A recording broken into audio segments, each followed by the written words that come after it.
In the unforgiving hills of New Mexico Territory, a pregnant widow named Eleanor Tate struggles to survive on her late husband's ranch. The frontier is no place for a woman alone, especially with bandits roaming the territory like wolves hunting prey. When a dust storm rolls across the mesa one evening, Ellie discovers a wounded cowboy left for dead by the roadside.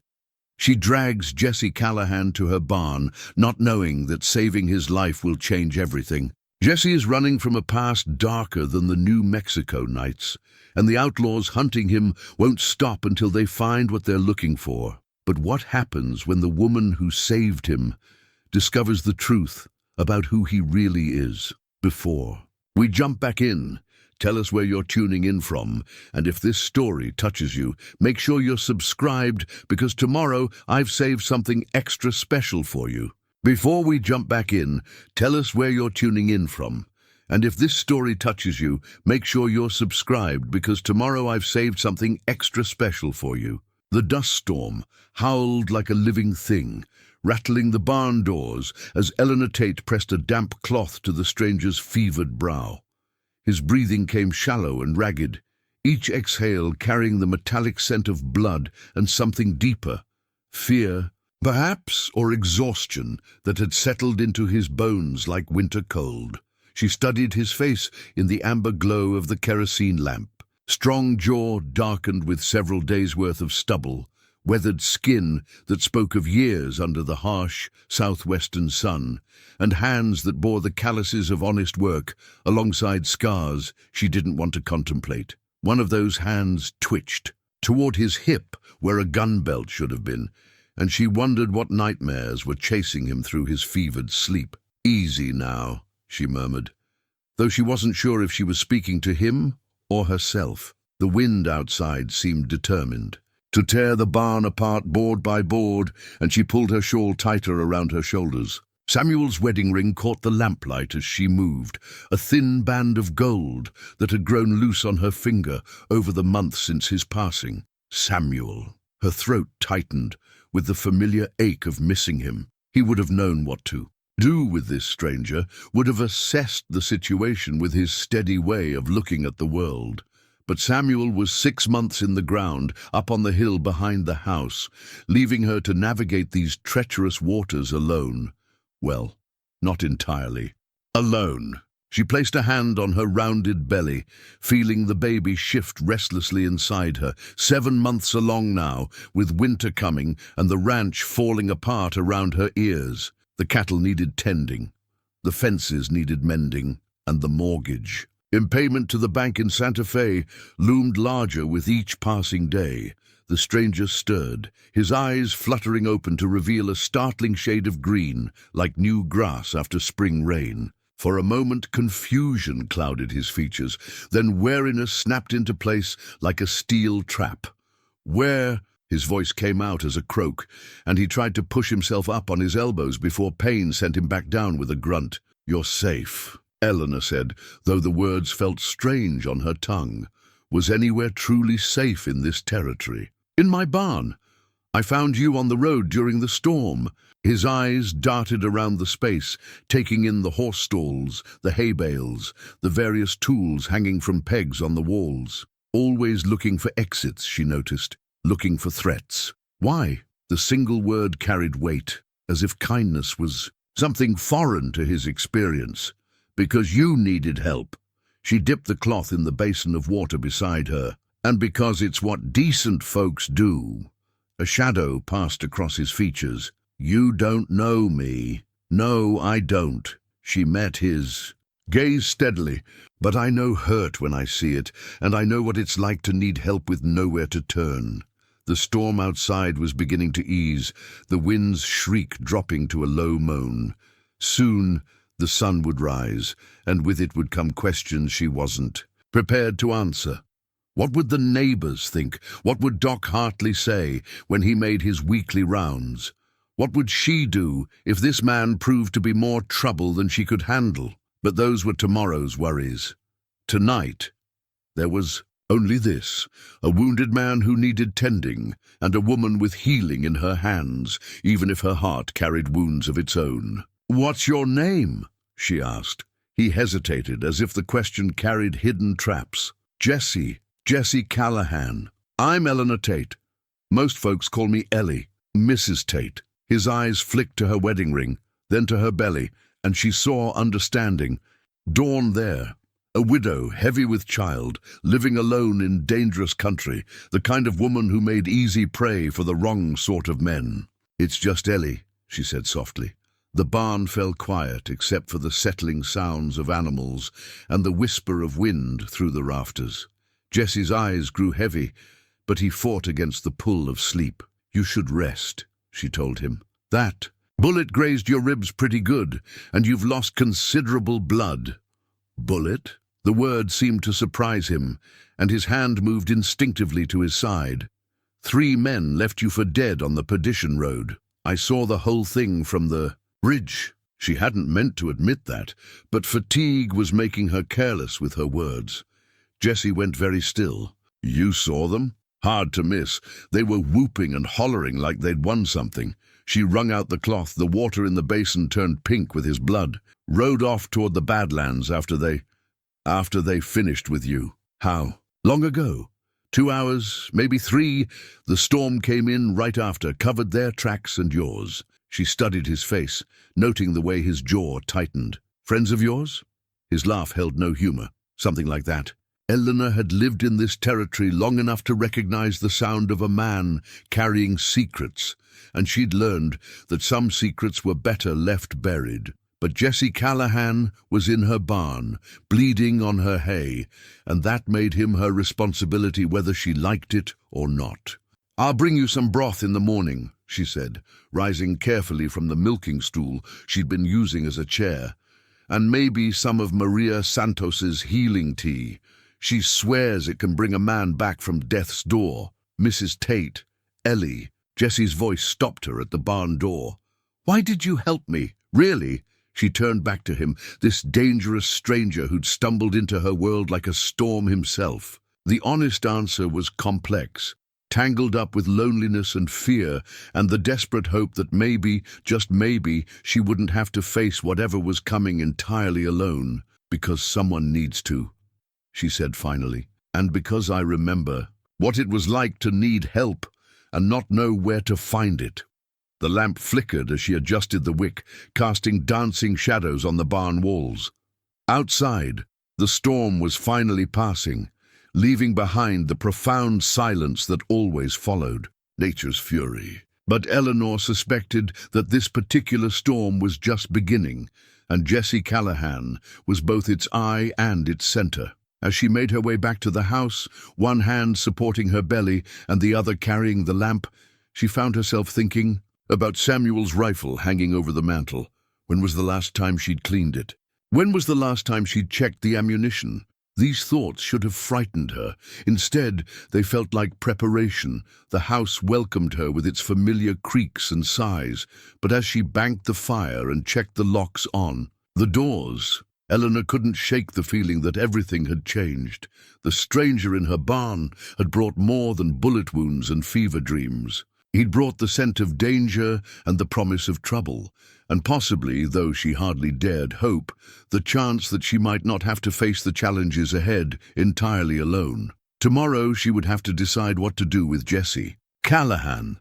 Tonight she would simply hold her growing child and listen to the wind, and try not to think about the 3 men who'd left him for dead on the Perdition Road. 3 days passed before Eleanor found the wanted poster. She discovered it while gathering Jesse's blood-stained clothes to wash them in the creek. The paper had been folded and refolded so many times the creases had worn soft, tucked deep in the pocket of his leather vest like a secret he carried everywhere. Her fingers found it by accident, pulling it free, along with a few coins and a small piece of turquoise that looked hand-carved. The morning sun slanted through the barn's open doors as she unfolded the paper, and what she saw there made her breath catch in her throat. Jesse's face stared back at her from crude ink, younger perhaps, with harder eyes, but unmistakably him. The words below the sketch seemed to burn themselves into her vision. "Wanted dead or alive. Jesse Callahan. $500 reward. Robbery. Murder.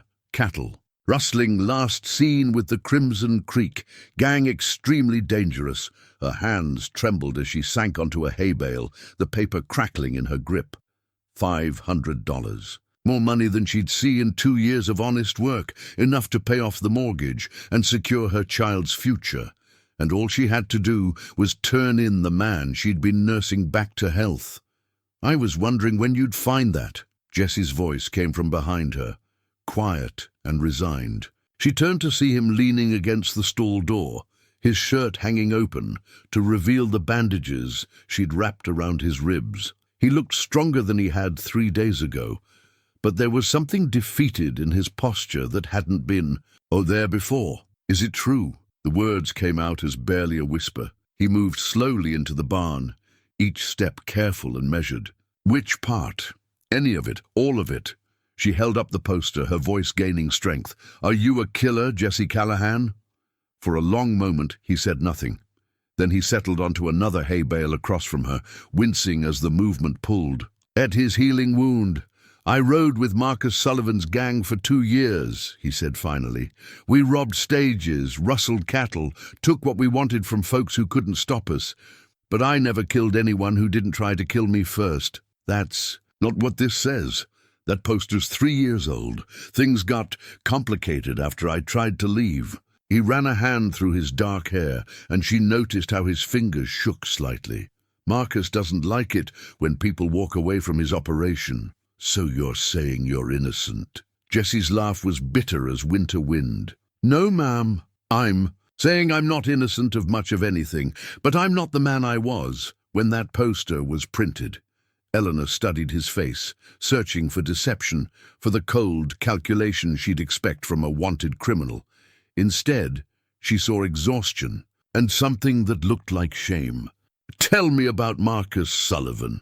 Jesse's expression darkened. "Marcus is the kind of man who burns down churches because he likes the way the flames look against the night sky. He's got maybe 12 men riding with him now, all of them meaner than rattlesnakes and twice as deadly. They've been working this territory for 5 years, and the law can't touch them because they know every hideout from here to the Colorado border. And you rode with them." "I did." He met her eyes steadily. "My family lost our ranch when I was 17. Drought, debt, disease took our cattle. We had nothing left, and Marcus offered me a way to survive. Said I could earn enough to buy back what we'd lost. But you didn't." "No." The money never lasted, and Marcus always had another job, another score that would set us all up for life. Before I knew it, 2 years had passed, and I'd become someone I didn't recognize. He touched the bandage at his ribs.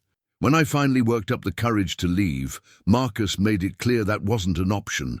Eleanor felt the baby kick inside her, a reminder of the innocent life depending on her choices. "So you ran." "I tried to disappear, changed my name, worked honest jobs in Colorado and Kansas, but Marcus has a long memory and longer reach. He's been hunting me for over a year now."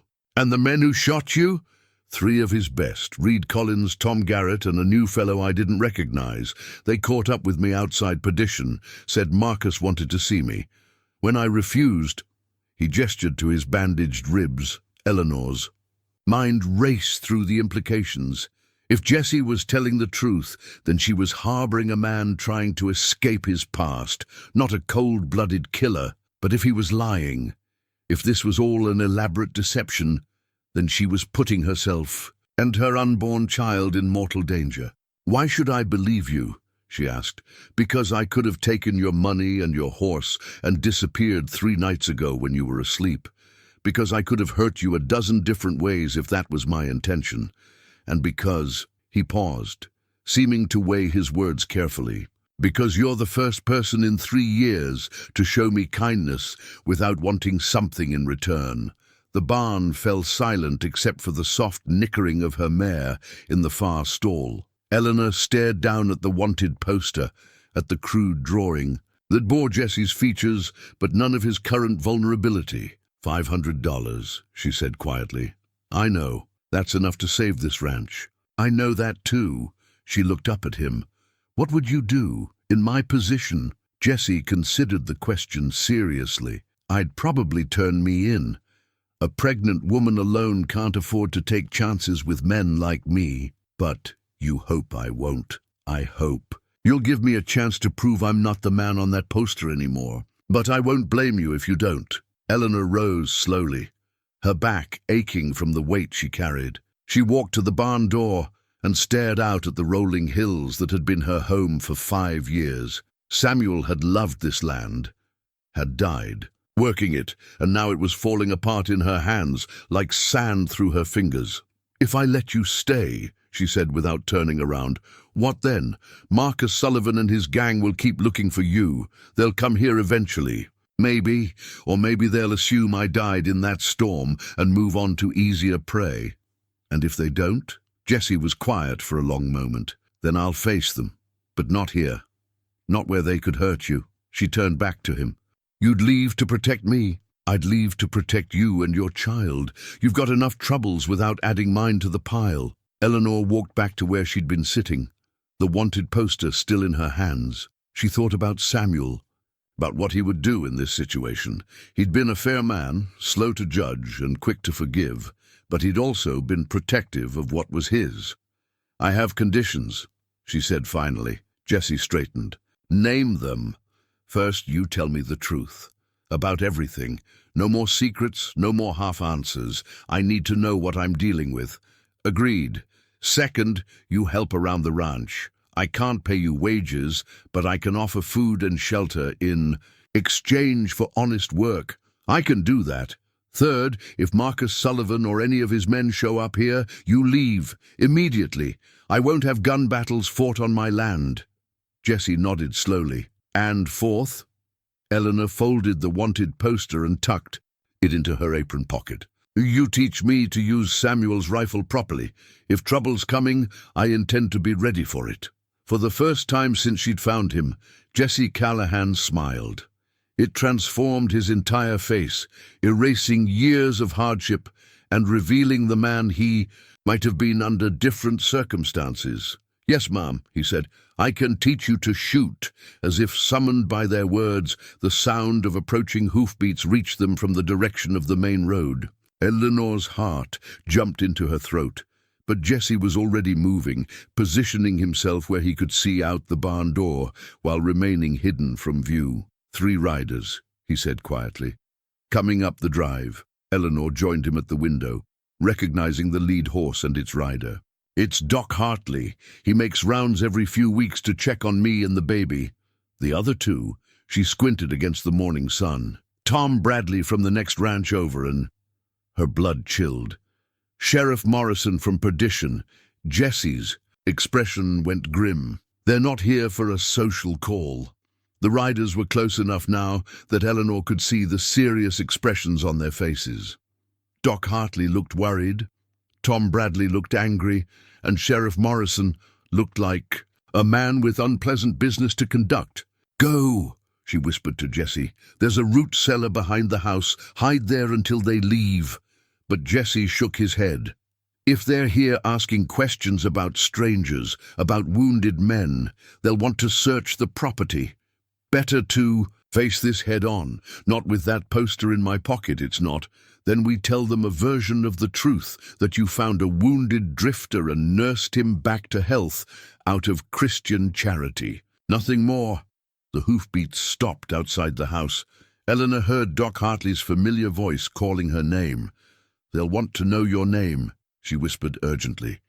Jesse met her eyes, and in them she saw a decision being made. "John Garrett. I'm John Garrett, and I'm looking for work in exchange for room and board. That's the name of one of the men who shot you. I know, but it's common enough, and if they check, they'll find John Garrett is a real person who worked cattle ranches. In Colorado."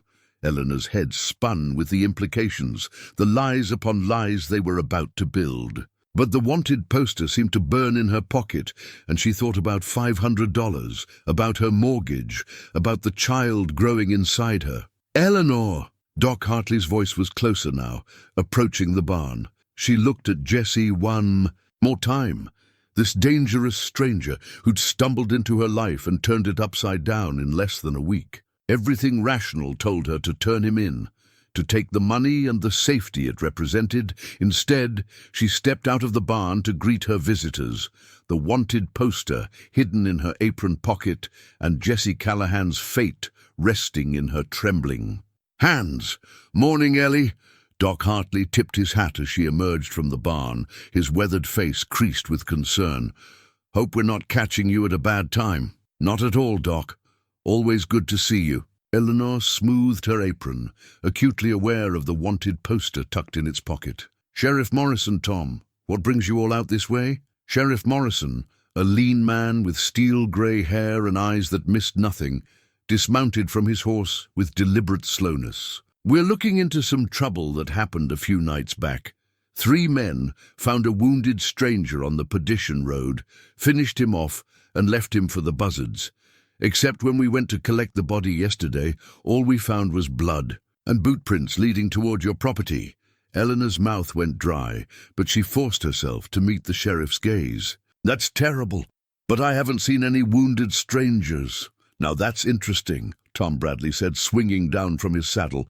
His ranch bordered hers to the north, and he'd been pressing her to sell ever since Samuel died. "Because my boy Johnny was hunting jackrabbits up on the ridge 3 nights ago when that storm hit. Says he saw someone dragging something across your yard in the lightning flashes." "Your boy has quite an imagination, Tom." "Maybe so, but the sheriff here thinks it's worth checking into." Doc Hartley stepped forward, his tone gentler than the others. "Ellie, if someone's hurt and you're trying to help them, that's noble. But if it's one of the Crimson Creek gang, you could be putting yourself and the baby in danger." "The Crimson Creek gang?" Eleanor tried to inject genuine surprise into her voice. "Are they operating in this area?" "Been hitting ranches all along the territory line," Sheriff Morrison said. "Killed 3 families in the last month alone.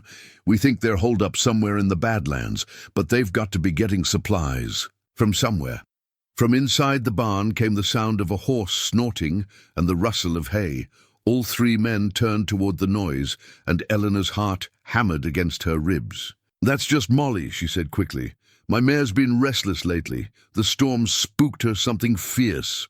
But Sheriff Morrison was already walking toward the barn, his hand resting on the butt of his pistol. "Mind if we take a look? Just to be thorough." Eleanor wanted to scream, to run, to do anything but stand there helplessly as the lawman approached the barn where Jesse was hiding. But before the sheriff reached the doors, Jesse himself stepped out into the sunlight. "Good morning, gentlemen," he said calmly. "Hope I'm not causing any trouble." The 3 men stopped short, hands instinctively moving toward their weapons. Jesse kept his own hands visible and empty, but Eleanor could see the tension in his shoulders, the way he balanced on the balls of his feet, like a man ready to fight or flee. "And you are?" Sheriff Morrison's voice carried the weight of authority and suspicion.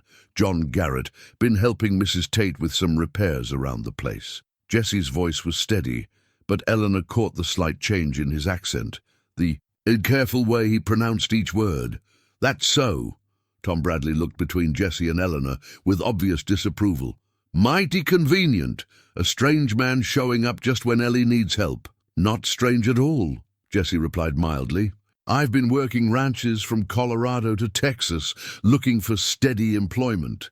Mrs. Tate was kind enough to offer me room and board in exchange for honest work." Doc Hartley studied Jesse with a physician's eye. "You look like you've been through some hard times, son." "Bronc threw me last week down near Las Cruces. Cracked a rib or 2, but I'm mending." Jesse touched his side, where Eleanor knew the bullet wound was hidden beneath his shirt. "Mrs. Tate's been kind enough to let me recover while I work." "Sheriff." Morrison stepped closer, and Eleanor held her breath. "Funny thing about wounded strangers, Mr. Garrett. We're looking for one who might have connections to some very bad men." "Can't help you there, Sheriff. I keep to myself and mind my own business." "Do you now?" Morrison circled Jesse like a predator, taking in his clothes, his bearing, the calluses on his hands. "What kind of work you been doing?" "Cattle mostly. Some horse breaking. Whatever honest work needs doing." "Got any references? Anyone who can vouch for you?" Jesse met the sheriff's stare without flinching. Worked for a man named Peterson outside of Denver last spring. Good man, fair wages. Before that, the Triple Bar Ranch in Kansas. Eleanor watched this verbal sparring match with growing terror. One wrong answer, one suspicious detail, and Jesse would be in chains or dead. But he seemed remarkably calm, as if he'd rehearsed this conversation in his mind. "Mind if I see your hands?" Morrison asked suddenly. Jesse held them out without hesitation. The sheriff examined the calluses, the rope burns, the small scars that marked a life of hard work. "These look real enough," Morrison admitted grudgingly. "But that doesn't mean much. Plenty of outlaws know honest work." "Sheriff," Doc Hartley interjected, "perhaps we should focus on the matter at hand. Mrs. Tate, have you seen any signs of the Crimson Creek gang? Any strangers asking questions or causing trouble?" "No, Doc, nothing like that." Eleanor forced herself to sound calm and helpful. "Though I did hear gunshots the night of the storm. Thought it might be hunters, but with the weather—" "What direction?" Morrison asked sharply. "East, toward the Badlands. But with the wind and thunder I couldn't be sure." Tom Bradley spat in the dust. "Could have been anything. Storm like that, sounds carry funny." "True enough." Morrison turned back. To Jesse. "Mr. Garrett, you planning to stay in these parts long? As long as Mrs. Tate has work for me. I'm not a man to leave a job half-finished. Commendable. But you should know this territory's dangerous right now. The Crimson Creek gang doesn't take kindly to strangers asking questions or getting in their way." Jesse nodded solemnly. "I'll keep that in mind, Sheriff. Mrs. Tate and I were just discussing the need for better security around the place." "Good thinking." Doc Hartley addressed Eleanor directly. "Ellie, I brought some supplies for you and the baby. Iron pills and that tea Maria Santos recommended. How are you feeling?" "Well enough, Doc. The baby's active, kicking up a storm."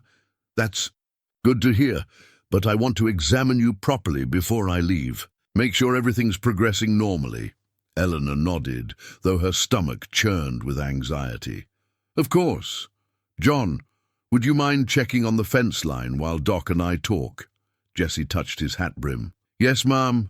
"Gentlemen," he walked, away with an easy stride, seemingly unconcerned about their scrutiny.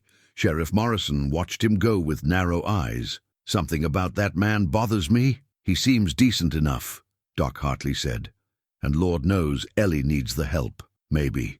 "So, but I don't like coincidences. And a wounded stranger showing up right after we lose track of another wounded stranger feels like too much coincidence for my taste." Tom Bradley cleared his throat. "Ellie, you sure you're making the right choice? Here, taking in a drifter when you're in such a delicate condition." Eleanor lifted her chin. "John Garrett has been nothing but respectful and helpful, and I'm quite capable of taking care of myself." "Course you are," Bradley said quickly. "But if you ever change your mind about selling this place, my offer still stands. Good money, enough to set you up comfortable in town where it's safe." Not selling, Tom. This land is my child's inheritance." Sheriff Morrison mounted his horse, still watching the direction Jesse had gone. "Mrs. Tate, if you see anything suspicious, anything at all, you send word immediately. The Crimson Creek gang won't hesitate to hurt innocent folks if it serves their purposes." "I understand, Sheriff." "Good. And Mr. Garrett seems honest enough, but keep your wits about you. These are dangerous times." As the three men rode away, Eleanor finally allowed herself to breathe. Jesse emerged from behind the house where he'd been examining fence posts, his expression grim. "That was close," she said. "Too close. Morrison's nobody's fool, and he's suspicious." Jesse walked over to where Samuel's Winchester rifle hung over the front porch. "How long since you've fired this?" "Not since Samuel died. Maybe longer." Jesse lifted the rifle down and checked the action, frowning at what he found. "When was it last cleaned?" I'm not sure. This weapon could save your life, and you're letting it rust." His voice carried a teacher's patience mixed with urgency. "First lesson, a gun that won't fire when you need it is worse than no gun at all." He set up targets using empty tin cans along the fence rail, then spent the afternoon teaching Eleanor the fundamentals. how to hold the rifle, how to sight down the barrel, how to squeeze the trigger rather than pull it. Her first shots went wide, but by evening she was hitting more targets than she missed. "You're a natural," Jesse said as the sun began to set. "Samuel taught you well." Samuel tried. "I wasn't much interested then." Eleanor rubbed her shoulder where the rifle butt had been pressing. "Seems foolish now." "Not foolish, just trusting. You believed the world was safer than it is." As they walked back to the house, Eleanor felt the weight of the wanted poster in her pocket. Each hour that passed made her decision more complicated, binding her deeper into Jesse's deception. "Jesse," she said quietly, "what you told the sheriff about working other ranches, was any of that true?" "Some of it. I did work cattle in Colorado and Kansas back before I fell in with Marcus. The names were real too, though I changed the details." "So you are good at lying." Jesse stopped walking. "I'm good at surviving, but I've never lied to you about anything that matters." Eleanor studied his face in the fading light, searching for truth in a situation built on deception. "And what matters? That I'm not the man I used to be, that I'd rather die than let harm come to you or your child, and that whatever happens, I'm grateful you gave me a chance when you had every reason not to." The baby kicked then, as if responding to the sincerity. In his voice, Eleanor placed a hand on her belly and made a decision that would change everything. "Tomorrow you teach me to load and clean that rifle properly," she said. "If trouble's coming, I intend to be ready." Jesse smiled, and for a moment the shadows of his past seemed to lift from his shoulders. "Yes, ma'am. We'll make sure you're ready." But as they walked toward the house, neither of them noticed the lone rider watching from the ridge, or the way he turned his horse toward the Badlands. Once he'd seen enough. The baby's cradle sat in the corner of Eleanor's bedroom like a promise waiting to be fulfilled. Samuel had carved it from pine during the long winter evenings before his death, his weathered hands shaping each spindle with patient devotion. Now Jesse knelt beside it, running his fingers along the smooth wood grain with something approaching. "Reverence, beautiful work," he said quietly. "Your husband was a craftsman." Eleanor stood in the doorway, watching him examine Samuel's final gift to their unborn child. 2 weeks had passed since the sheriff's visit. 2 weeks of Jesse proving himself through dawn-to-dusk labor that was slowly bringing the ranch back to life. He'd mended fences, repaired the barn roof, and gentle broke a wild Mustang that had been eating her winter hay supply. "He started it the day I told him about the baby," she said. "Worked on it every evening until he died." Jesse's voice held understanding rather than pity. "How?" Eleanor had told the story so many times it had worn smooth like a river. Stone. But something about Jesse's quiet attention made her want to share the details she usually kept buried. "Fever. Started with a cough that winter, got worse through spring. Doc Hartley said it was his lungs, probably from all the dust storms we'd weathered. By the time the fever broke, he was too weak to fight off anything else." She touched the cradle's headboard, where Samuel had carved a small rose surrounded by thorny vines. "He finished this 3 days before he passed." Jesse stood slowly, careful not to jar his still healing ribs. "What did he say about the baby? About you raising a child alone?" "He made me promise to be strong, to fight for what was ours." Eleanor's hand moved instinctively to her belly, where the baby seemed to be listening. "He said this land would be our child's legacy, and I wasn't to let anyone take it away." "Smart man, and stubborn, I'd guess." That drew a small smile from Eleanor. "Stubborn as a mule in mud. Where do you think I learned it?" Jesse walked to the window that looked out over the ranch yard, where the late afternoon sun painted everything, in shades of gold and amber. "You've done well keeping this place together. Most women would have given up by now." "Most women didn't marry Samuel Tate." Eleanor joined him at the window. "He taught me that land doesn't belong to you, you belong to it, and once it's in your blood, there's no leaving. Is that what you want for your child? A life tied to this hard country?" Eleanor considered the question seriously. "I want my child to have choices, to know where they come from, what their father built with his own hands. After that, they can decide for themselves." Jessie nodded, but she caught something wistful in his expression. "Tell me about your family," she said. "Before Marcus Sullivan." Jessie's jaw tightened, but after a moment he began to speak. "My father raised horses on a spread north of Santa Fe. Not a big operation, but the animals were quality, and we had a good reputation. My mother kept a garden that fed half the county, and my sister Anna could sing like an angel. What happened? To them, drought came first. 3 years of it, so bad the well went dry and the horses started dying. Then came the debt collectors, men my father owed money to for feed and supplies. They said they'd worked out a payment plan, but the terms kept changing." Jessie's hands clenched into fists. "By the time I realized what was happening, it was too late." Eleanor waited, sensing there was more to the story. "They came at night," Jesse continued, his voice barely above a whisper. "Burned the house, the barn, everything. Said it was an accident, a kitchen fire that spread too fast. But I knew better. My father wasn't careless with fire. Your family, were they? All of them. My parents, Anna, even the horses that were left." Jesse turned from the window, his eyes haunted. "I was in town when it happened, drinking away my sorrows like a fool. Came home to find everything I'd ever loved turned to ash."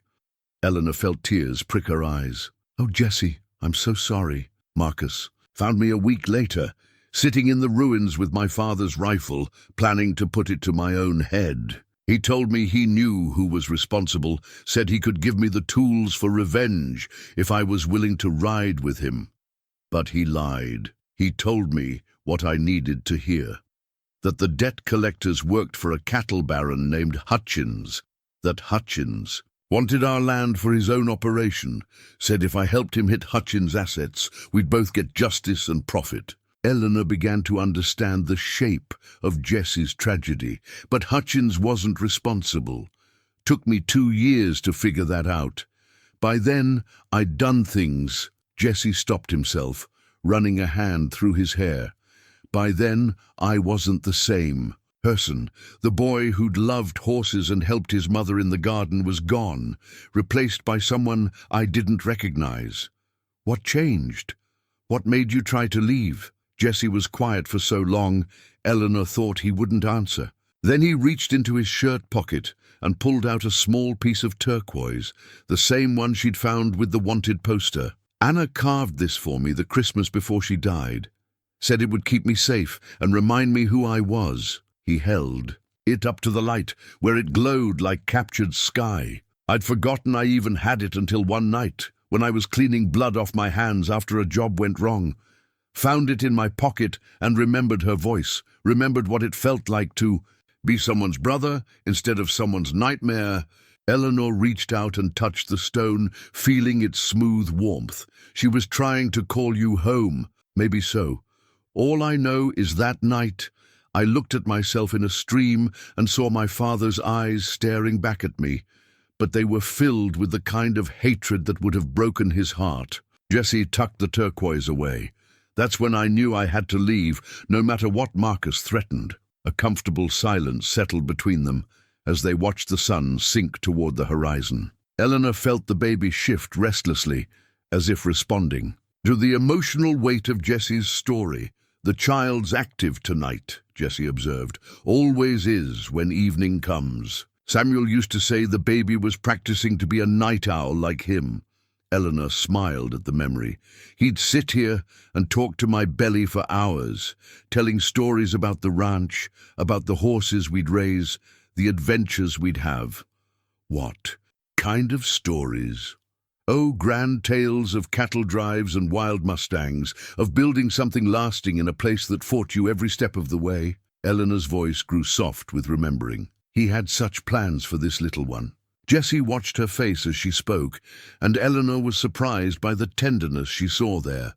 "The baby's lucky to have you. We're both lucky to have you here helping us." The words hung in the air between them, heavy with implications neither was quite ready to acknowledge. Eleanor felt her cheeks warm and turned back to the cradle to hide her confusion. "I should start supper," she said. "Maria Santos brought fresh eggs yesterday, and there's salt pork that needs using."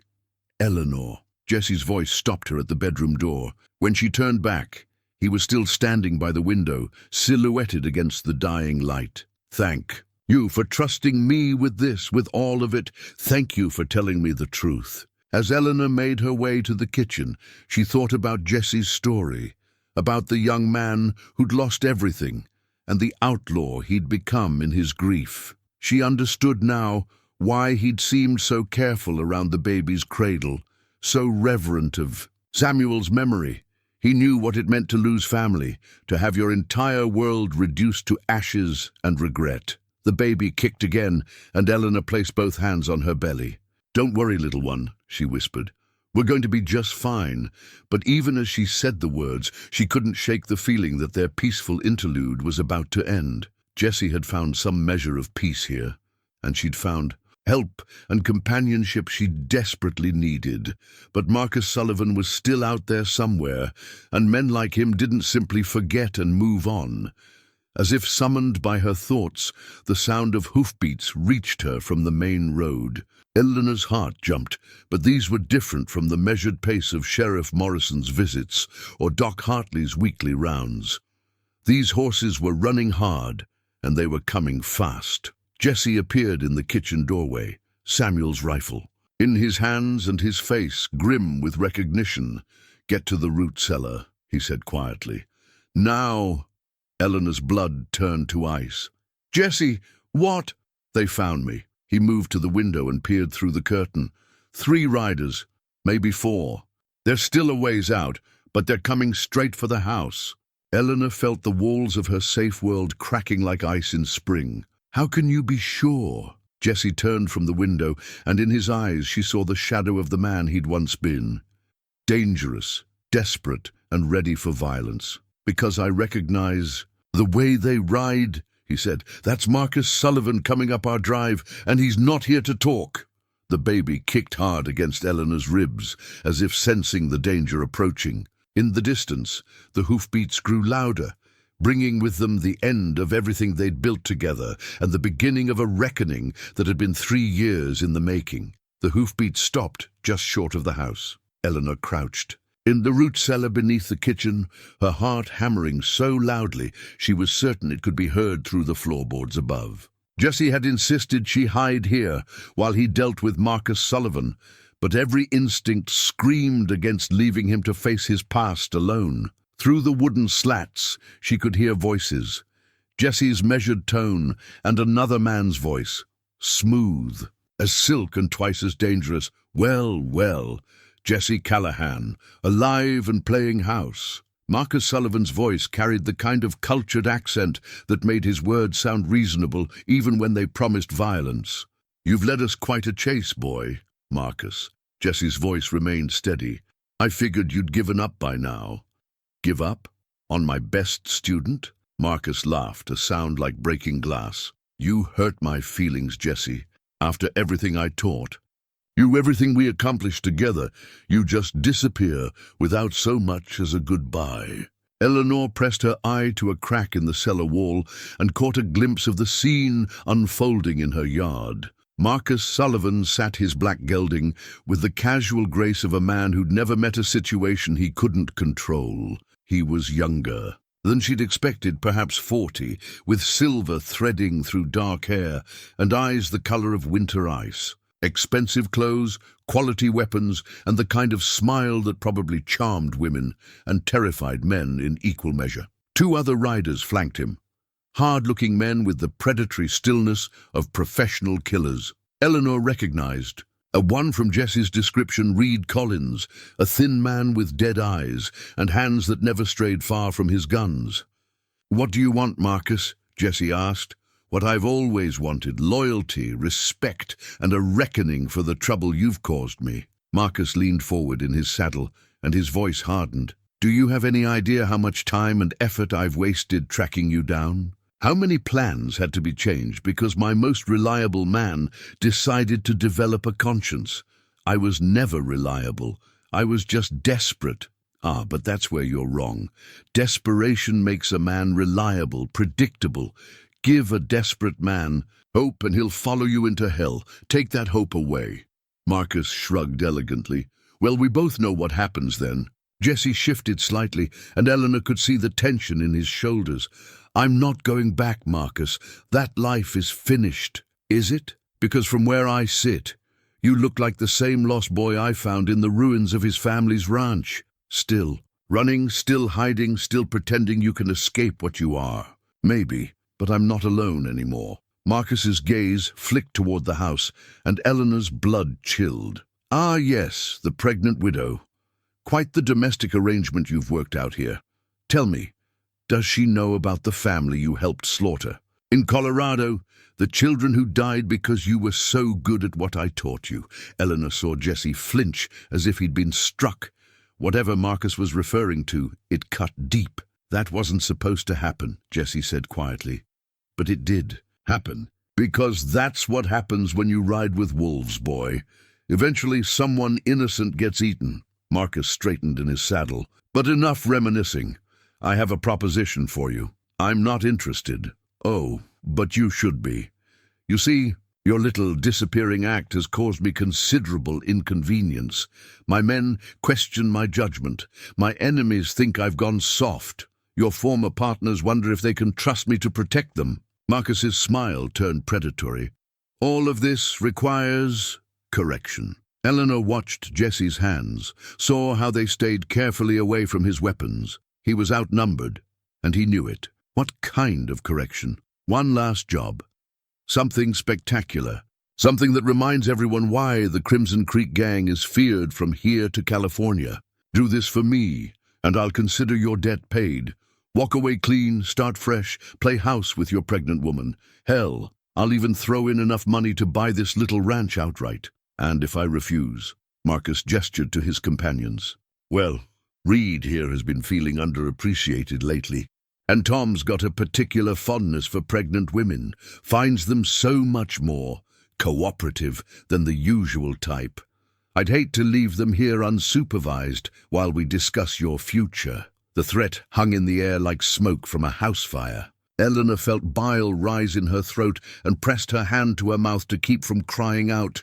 You bastard, Jesse said, his voice barely controlled. I'm a businessman, and right now you're costing me business. Marcus checked the silver watch hanging from his vest. I'll give you until dawn to decide. One last job, or we'll make sure your new life ends the same way your old one did. In ashes. Eleanor heard the sound of horses moving, and through her peephole, she saw the 3 riders heading back toward the main road, but they didn't go far, just to the ridge overlooking the ranch, where they'd have a clear view of anyone coming or going. The front door opened and closed, and Jesse's boots crossed the kitchen floor above her head. Eleanor, it's safe to come up. She climbed out of the root cellar on shaking legs, emerging to find Jesse standing at the kitchen window with Samuel's rifle in his hands. His face was pale, and she could see the fine tremor in his fingers. They're not leaving, she said. No, Marcus never was one for empty threats. Jesse set the rifle aside and turned to face her. Eleanor, there's something I need to tell you. About Colorado, about what Marcus said. Later. Eleanor moved to the stove and began building up the fire with mechanical precision. Right now, we need to think about what comes next. What comes next is that I leave, tonight before they get tired of waiting. Eleanor's hands stilled on the kindling. You can't. I have to. It's the only way to keep you safe. They'll kill you. Jesse's smile held no humor. Maybe, but if I stay, they'll kill all of us. Eleanor straightened, her back aching with the weight she carried. There has to be another way. There is. I do the job Marcus wants, and we all live to see another sunrise. What job? Jesse was quiet for a long moment, staring out at the ridge, where Marcus and his men waited like vultures. There's a cattle drive coming through next week, 300 head belonging to a rancher named Morrison, no relation to the sheriff. Marcus wants to hit it. Take the whole herd. That's not just a robbery. That's someone's livelihood, their future. I know. Jesse's voice was heavy with resignation. But Morrison's got 12 drovers and a trail boss who knows his business. It's not like taking from some helpless family. These men can fight back. Eleanor studied his face, seeing the war between his old life and his new one playing out in his expression. You're actually considering it. I'm considering keeping you alive by becoming a cattle thief again. By throwing away everything you've worked to build here? Jesse turned from the window, and Eleanor saw something broken in his eyes. What have I built, Eleanor? I'm a wanted man living under a false name, waiting for my past to catch up with me. Maybe it's time to stop pretending I could ever be anything else. Eleanor felt anger flare in her chest, hot and righteous. That's not the man who's been helping me these past weeks. That's not the man who carved toys for my baby, or taught me to shoot, or sat with me when I was scared and alone. That man was a lie. No. Eleanor moved closer, close enough to see the pain in his green eyes. That man is who you really are. The outlaw was the lie, the mask Marcus made you wear when you were too young and hurt to know better. Jesse shook his head. You don't understand. The things I've done, the people who died because of me. Tell me. The words came out sharper than she'd intended, but Eleanor didn't soften them. Tell me about Colorado. Tell me about the family Marcus mentioned. All of it. Jesse flinched as if she'd slapped him. Eleanor, no more secrets, Jesse. No more half-truths. If we're going to figure a way out of this, I need to know what we're up against. Jesse walked to the kitchen table and sank into one of Samuel's hand-carved chairs. When he looked up at Eleanor, his face was that of a man preparing for execution. It was supposed to be a simple robbery, he said quietly. A trading post outside of Denver, run by a man Marcus said was cheating the local tribes.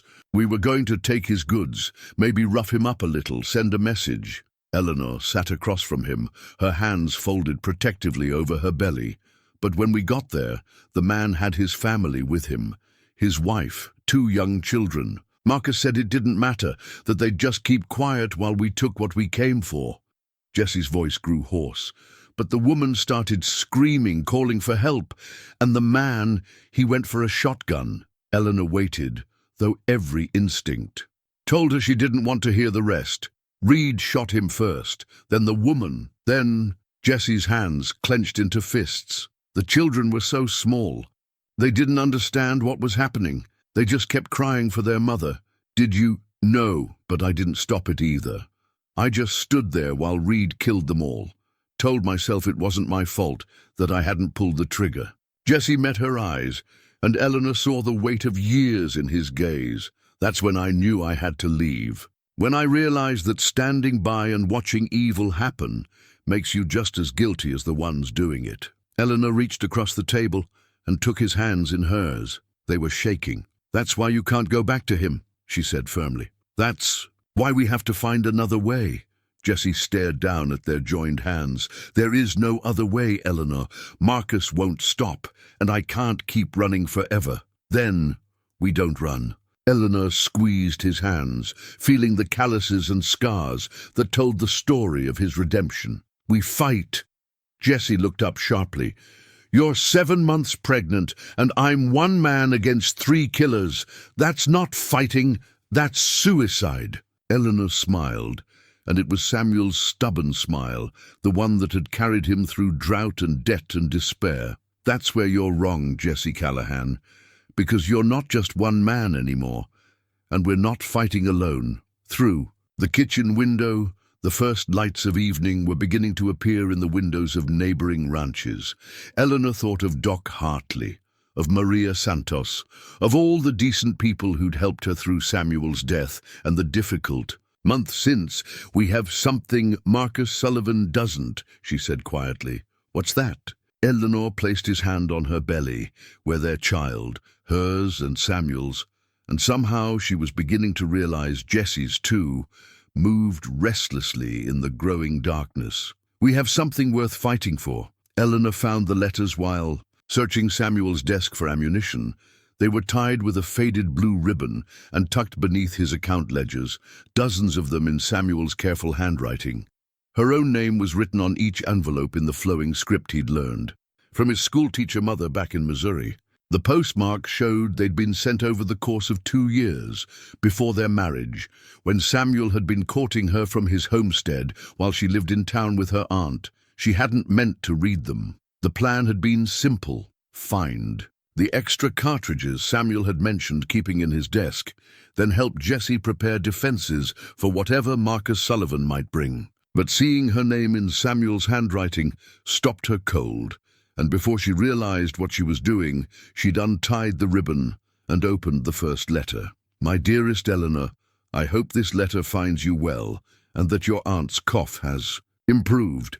I finished the new roof on the house yesterday and thought of you the whole time, imagining you sitting by the fire on cold evenings, safe and warm and mine. I know I'm not much to look at, and my prospects are modest at best, but I promise you this, if you'll have me, I'll spend every day of my life making sure you never regret saying yes. Eleanor's throat tightened as she read Samuel's young man's dreams, his earnest promises, his growing love laid bare in careful words.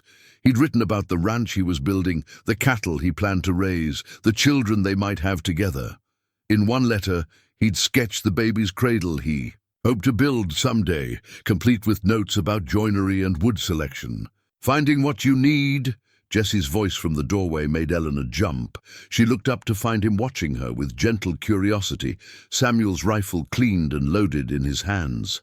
I was looking for ammunition. Eleanor's voice came out husky, with unshed tears. Found these instead. Jesse set the rifle against the wall and approached slowly, as if sensing he was intruding on sacred ground. Love letters from before we were married. He was such a romantic. I'd forgotten.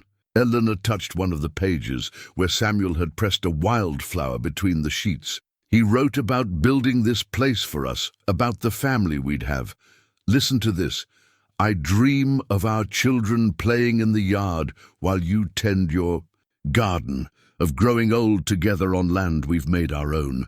Whatever storms come, we'll weather them side by side, because that's what love means, facing the world together, come what may. Jesse was quiet for a long moment. When Eleanor looked up, she found him studying the letters with something approaching reverence.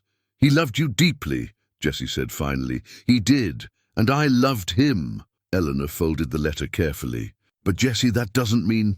A sharp pain cut through her words, starting low in her back and wrapping around her belly like a steel band. Eleanor gasped and gripped the edge of the desk, her vision graying at the edges.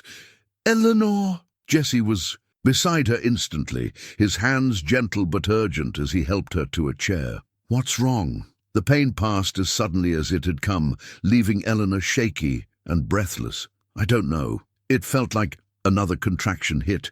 Stronger. This time, and Eleanor bit her lip to keep from crying out, Jesse's face went pale. How long between the pains? This is only the second one. Eleanor tried to sound calm, but fear crept into her voice. It's too early. The baby's not due for 2 months.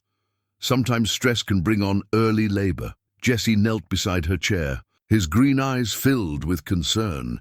Has this happened before? A few times, but Doc Hartley said they were practice pains, nothing to worry about. Eleanor placed both hands on her belly, willing the baby to stay put. This feels different. Jesse stood and began pacing the small room, running his hands through his hair. We need to get Doc Hartley out here. He's in perdition today, won't be back until tomorrow. Eleanor gripped the chair arms as another pain began building, and with Marcus watching the roads, I'll risk it. I'll ride to town and bring Doc back, even if I have to put a gun to his head.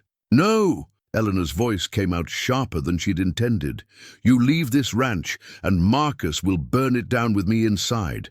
That's exactly what he wants, to separate us, make us desperate. Jesse stopped pacing and stared at her. Then what do you suggest? I can't deliver a baby, Eleanor. I don't know the first thing about Maria Santos does. Eleanor breathed through another contraction, this one lasting nearly a minute. She's delivered half the babies in this territory. If we can get word to her, her ranch is 5 miles north. Even if I could reach her without Marcus seeing, it would take too long. Eleanor felt panic rising in her chest like floodwater. The pains were coming closer together now, and each one seemed stronger than the last. This wasn't false labor. This was the real thing, brought on by stress and fear and the worst possible timing. "There has to be something we can do," she said. Through gritted teeth, Jesse knelt beside her again, taking her hands in his. "Eleanor, look at me. We'll figure this out. You're the strongest woman I've ever known, and if this baby decides to come early, we'll manage somehow." "I'm scared, Jesse." The admission felt like weakness, but Eleanor was beyond caring about appearances. What if something goes wrong? What if the baby's not ready? What if Marcus— "Stop!" Jesse's voice was firm but gentle. "Don't borrow trouble. Right now we focus on what we can control." Eleanor nodded, trying to draw strength from his certainty. But as another contraction built, longer and more intense than the others, she couldn't help thinking about all the things that could go wrong with a premature birth. About women who died in childbirth, babies who came too early to survive, about being alone and helpless while enemies waited just outside her door. "I need to lie down," she said when the pain passed. Jesse helped her to the bedroom, where Samuel's wedding ring caught the last light of day. As Eleanor settled onto the bed, Jesse pulled the curtains closed and lit the bedside lamp. "What can I do?" he asked. "There's a book," Eleanor said, breathing carefully through the beginning of another contraction. "On the shelf in the kitchen. Doc Hartley gave it to me when I first told him about the baby. It has information about what to do if the doctor can't be there." Jesse was gone and back in minutes, a leather-bound medical text in his hands. He opened it to the chapter on childbirth and began reading, his expression growing more concerned with each page. "Eleanor," he said carefully, "this book says first babies usually take many hours to be born, sometimes a whole day or more. That's good, right? More time for the doctor to get here?" Jesse didn't answer immediately, and Eleanor felt her fear spike higher. "What is it?" "The book also says that babies born this early, sometimes they don't make it." Eleanor closed her eyes as another wave of pain washed over her.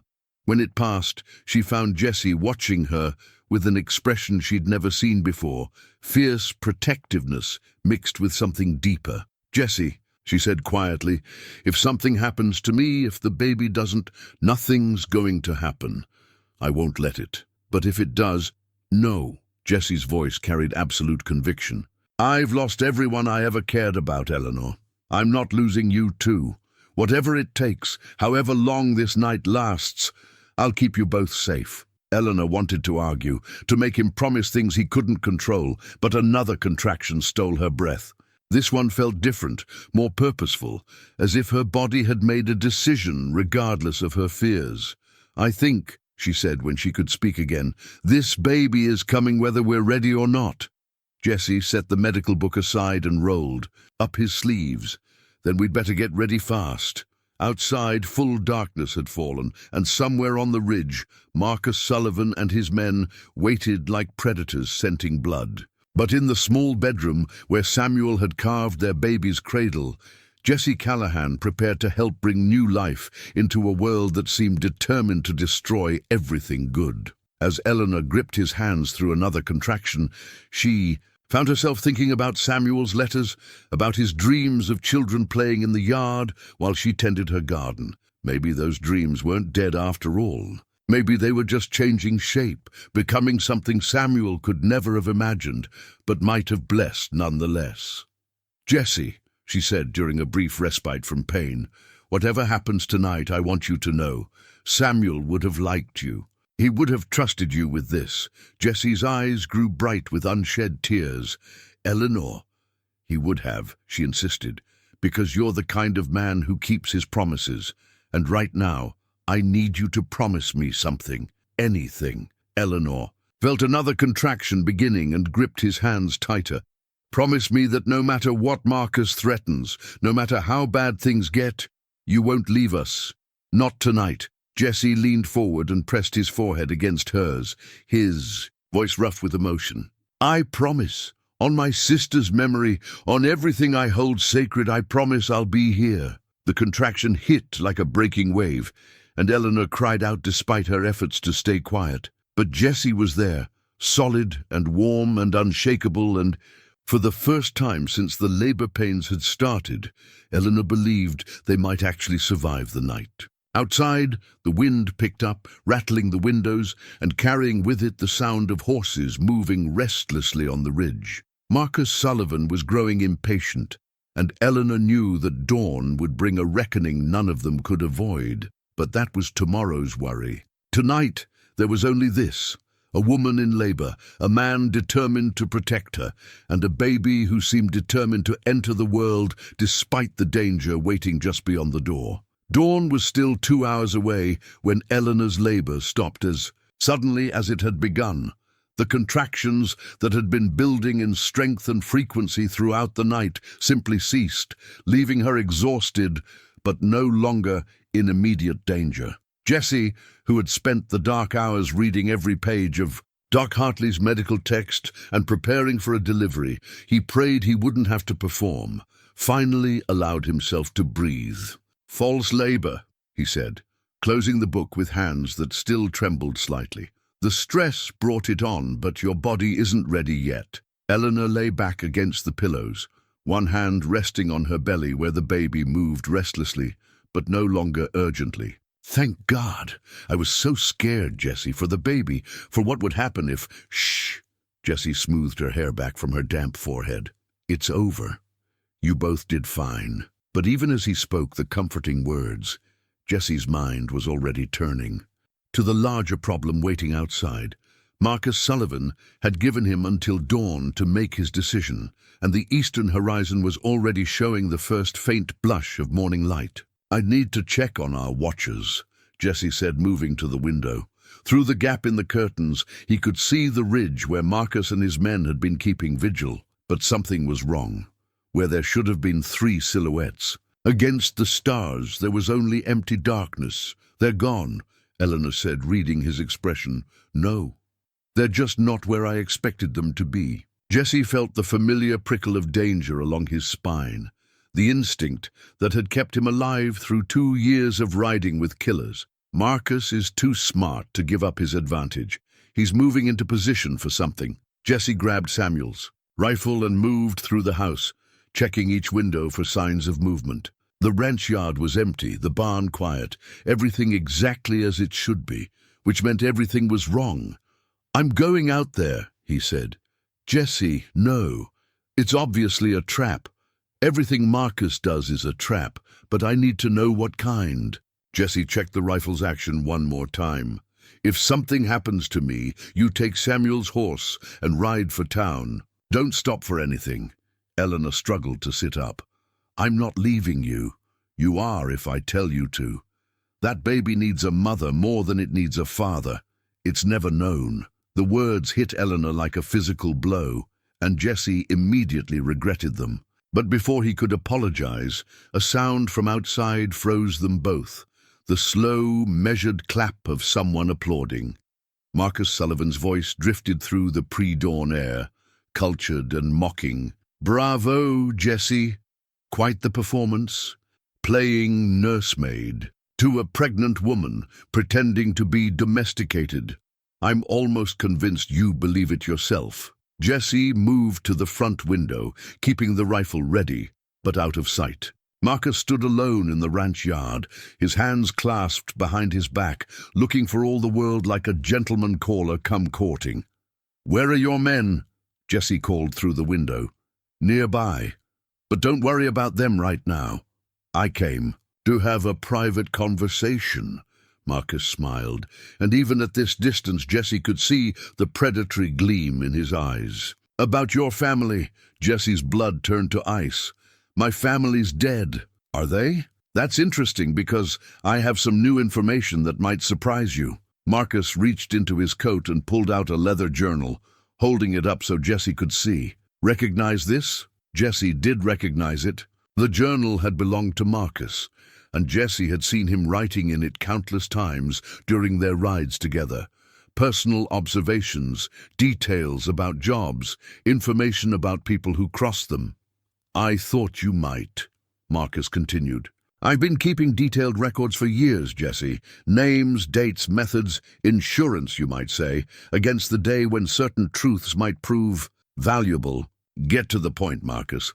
The point is that I've been lying to you for 3 years, about your family, about how they died, about who was responsible. Marcus opened the journal and appeared to read from it, though Jesse suspected he knew the contents by heart.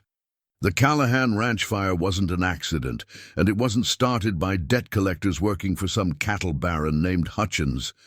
Jesse felt the world tilt beneath his feet. What are you saying? I'm saying I killed them, Jesse. Your parents, your sweet little sister Anna. I burned them out myself on a cold February night when you were passed out drunk in that saloon in town. Marcus's voice carried across the yard with casual cruelty. It was business, you understand. Your father had been asking too many questions about my operations, getting too close to some of my associates. He needed to be silenced. The rifle shook in Jesse's hands as the full magnitude of Marcus's betrayal sank in. You found me after the fire. You comforted me. You gave me a purpose. I gave you a leash. And you've been wearing it for 3 years, doing my bidding, believing you were getting revenge on the men who wronged your family. Marcus laughed, the sound like breaking glass. When all along you were working for the man who killed them. Jesse's legs gave out, and he sank into Samuel's chair by the window. Everything he'd believed about his past, about his reasons for joining the gang, about his quest for justice, all of it had been built on Marcus's lies.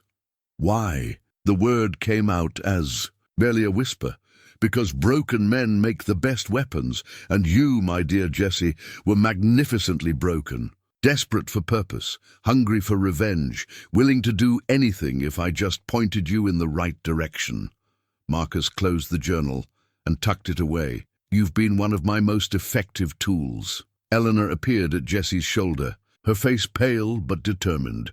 He's lying. He has to be lying. But Jesse knew better. Too many things made sense now.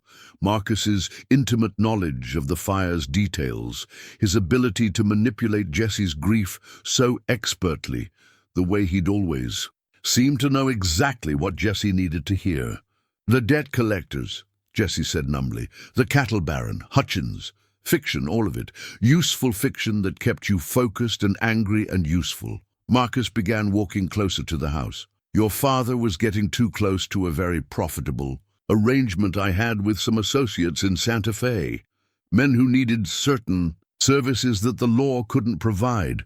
Your father was threatening to expose that arrangement to the territorial authorities. So you killed him. I eliminated a problem. Your mother and sister were simply collateral damage. Marcus's voice carried no more emotion than if he were discussing the weather. Though I must admit, Anna's singing was quite lovely. She reminded me of my own sister at that age. Jesse felt something die inside him, some last vestige of the man he'd been trying to become.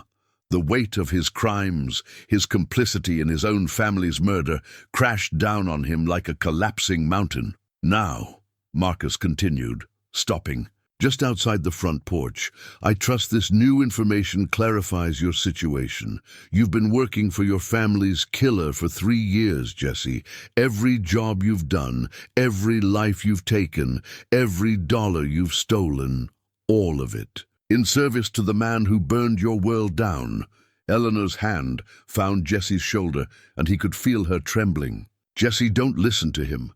Whatever you've done, whoever you were, that's not who you are now, isn't it? Marcus's voice carried clearly through the window.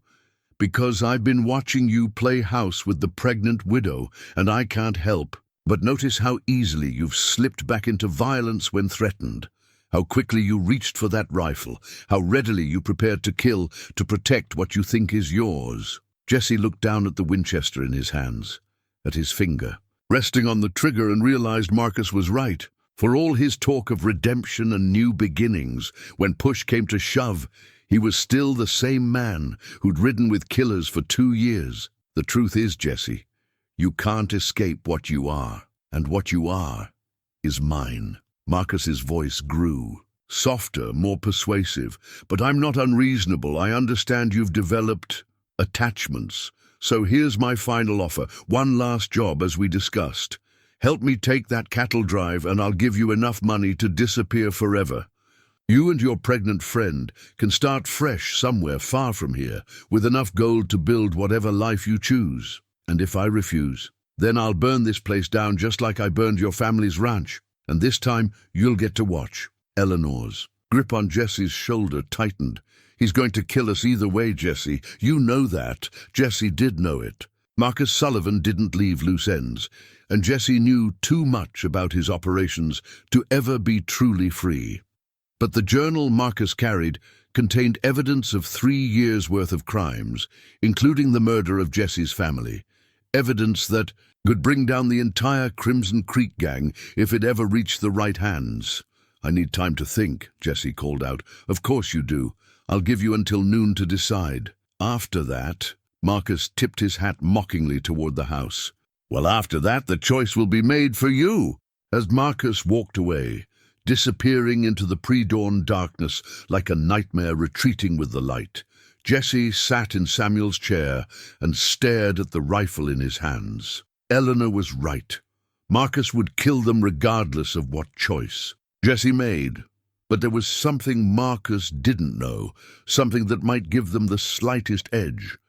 Jesse knew where Marcus kept that journal, and more importantly, he knew how to get to it. "Eleanor," he said quietly, "I need you to listen very carefully, because I'm going to tell you exactly how we're going to destroy Marcus Sullivan and everything he's built." Outside, the sun was beginning to rise on what might be the last day of their lives. But as Jesse began to explain his plan, Eleanor saw something in his eyes she'd never seen before. Not the broken outlaw Marcus had created, but the man Jesse Callahan had always been meant to be. The man who was about to make Marcus Sullivan pay for every life he'd destroyed, starting with his own family. The pocket watch had stopped at 11:47. Jesse held Samuel's timepiece in his palm, studying the frozen hands that marked the exact moment Eleanor's husband had drawn his last breath. The watch was a thing of beauty, solid, silver with intricate engravings and a crystal face that had somehow survived years of ranch work without a crack. But time had stopped for Samuel Tate on a cold morning in March, and the watch had been silent ever since. "He was holding it when he died," Eleanor said softly. She sat at the kitchen table, cleaning cartridges for Samuel's rifle with steady hands, despite everything that had happened. Doc Hartley said sometimes at the end, people reach for the things that matter most to them. Jesse opened the watch's back cover, revealing the delicate mechanism within. The spring had wound down completely, but the gears and wheels were still. "Perfect, waiting only for someone to breathe life back into them. I can fix this," he said. "Why would you want to?" Jesse looked up at Eleanor, this remarkable woman who'd given him shelter when he had nowhere to go, trust when he deserved none, and hope when he'd forgotten such a thing existed. In a few hours, Marcus Sullivan would come for them both, and the plan they'd crafted together was desperate at best, suicidal at worst. But if they survived, if somehow they managed to destroy Marcus and his gang, Jesse wanted to give her something back, something that honored the man who'd loved her first. "Because time should keep moving," he said simply. "Because your husband's memory deserves better than a broken watch." Eleanor smiled, and Jesse felt something warm uncurl in his chest. Samuel would have liked that. Jesse set the watch aside and turned to more immediate concerns. Through the kitchen window, he could see Maria Santos approaching on horseback, a canvas bag slung across her saddle horn. Behind her rode Doc Hartley, his medical bag bouncing against his hip as his horse picked its way carefully down the rocky slope. "They came," Eleanor breathed. "I told you they would." The plan Jesse had outlined at dawn was audacious in its simplicity. Instead of waiting for Marcus to dictate terms, they would force his hand by creating a situation he couldn't ignore. Eleanor would pretend to go into labor again, real labor this time, brought on by the stress and trauma of the night. Doc Hartley and Maria would come to help, along with anyone else Eleanor trusted. And when Marcus made his move, instead of facing 3 helpless victims, he'd find himself outnumbered by people who had everything to lose and nothing left to fear. The key was Marcus's journal. Jesse knew from their years together that Marcus never went anywhere without it, considering it both insurance policy and trophy. The journal contained detailed records of every crime the Crimson Creek gang had committed, including the murder of Jesse's family. If they could get their hands on it, they'd have evidence enough to see Marcus hanged and his operation destroyed. But first, they had to survive long enough to use it. "Maria! Doc!" Eleanor called from the porch, one hand supporting her back in a convincing display of discomfort. "Thank goodness you're here. The pains started again an hour ago, and they're getting stronger." Maria Santos dismounted with the fluid grace of a woman who'd been riding since childhood. She was perhaps 50, with silver threading through her black hair and the kind of steady competence that came from delivering babies in frontier conditions for 20 years. "How far apart are the contractions?" she asked, already moving toward the house. "Every few minutes now," Eleanor replied, allowing Maria to help her inside. "And they're lasting longer each time." Doc Hartley followed them in, his weathered face creased with concern. "Ellie, this is too early. The baby's not due for another 2 months. I know, Doc, but I don't think the baby cares about schedules." Jesse watched from the kitchen as the two medical professionals examined Eleanor, asking questions about timing and intensity and symptoms he didn't fully understand. But he could see the genuine worry in their faces, and he felt a stab of guilt for the deception they were perpetrating. "There are others coming," Maria said quietly to Jesse, while Doc Hartley listened to Eleanor's heartbeat with his stethoscope. "Tom Bradley and his 2 oldest boys, Sheriff Morrison, even old Pete Gonzalez from the feed store. Word travels fast when a woman's in trouble." Jesse felt his chest tighten. "How many people know?" "Most of the valley by now. Ellie's got no family. Left so we all look after her? That's how it works out here?" Maria studied Jesse's face with shrewd eyes. "You look like a man carrying heavy burdens, John Garrett. Whatever trouble's coming, we'll face it together." The sound of approaching hoofbeats interrupted any response Jesse might have made. Through the window, he could see a group of riders, cresting the hill, honest ranchers and townspeople who dropped everything to help a neighbor in need. Tom Bradley led the group, his teenage sons flanking him, all of them armed and alert. Behind them came Sheriff Morrison, his badge glinting in the morning sun, and bringing up the rear was Pete Gonzalez, an ancient man whose gnarled hand still held steady enough to split kindling or, if necessary, put a bullet where it needed to go. "Quite a gathering," Doc Hartley observed, joining Jesse at the window. "Ellie's more love than she knows." Jesse watched the men dismount and tie their horses, noting how they positioned themselves with unconscious tactical awareness. These weren't soldiers, but they were survivors, men who'd learned to read danger in the wind and respond accordingly. "Doc," Jesse said quietly, "there's something you should know. About me, about what's really happening here." Doc Hartley turned from the window, his pale blue eyes sharp with intelligence.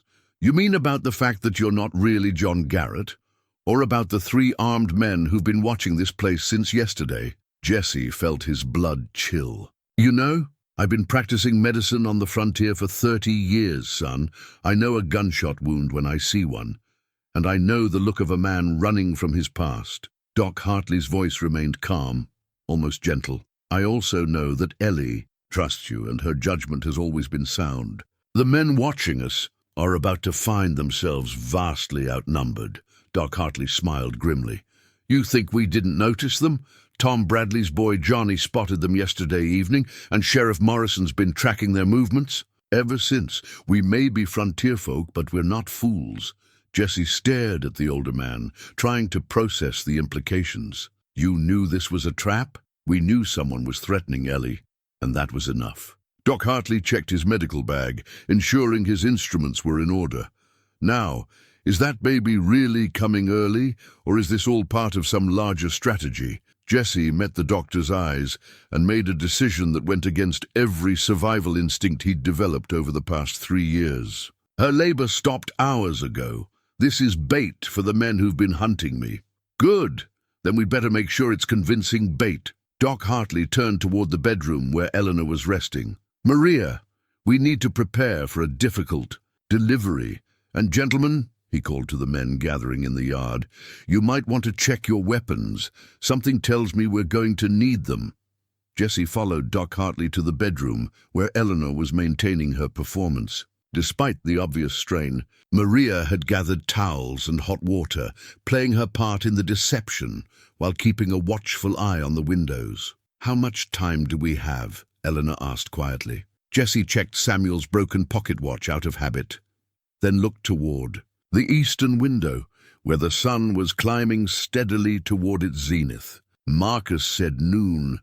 "That gives us maybe 2 hours. Time enough," Maria said firmly. "Time enough to prepare properly." Sheriff Morrison appeared in the bedroom doorway, his expression grim but determined. "Mrs. Tate, I need to know exactly what we're dealing with here. How many men, what kind of weapons, what their intentions are." Jesse answered before Eleanor could speak. 3 men, maybe 4. Professional killers led by a man named Marcus Sullivan. They want me to rob a cattle drive with them, and they're using Mrs. Tate as leverage. The Crimson Creek Gang.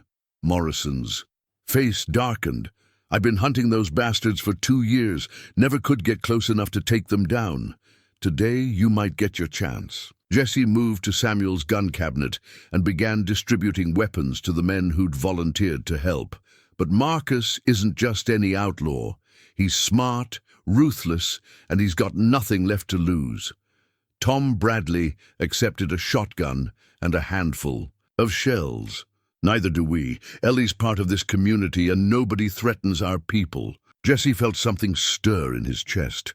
Gratitude, humility, a sense of belonging he'd thought lost forever. These people owed him nothing, knew almost nothing about him, but they were willing to risk their lives because Eleanor needed help. It was the kind of loyalty and community he'd dreamed of as a boy, before Marcus Sullivan had poisoned his world with lies and violence. "There's something else," Jesse said, his voice carrying to everyone in the room. "Marcus has evidence that could hang him and destroy his entire operation. A journal where he's recorded every crime they've committed. If we can get our hands on it, we end this permanently," Sheriff Morrison finished. "Where does he keep it?" "Close. He never goes anywhere without it." Jesse checked the action on Samuel's rifle one more time. "The trick will be getting close enough to take it." Eleanor struggled to sit up, her hand finding Jesse's arm. "You're not going out there alone." "I have to. I'm the only one who knows Marcus well enough to predict his moves." "Then you'd better know them very well," Maria said quietly, "because he's here." Through the bedroom window, they could see dust rising from the main road.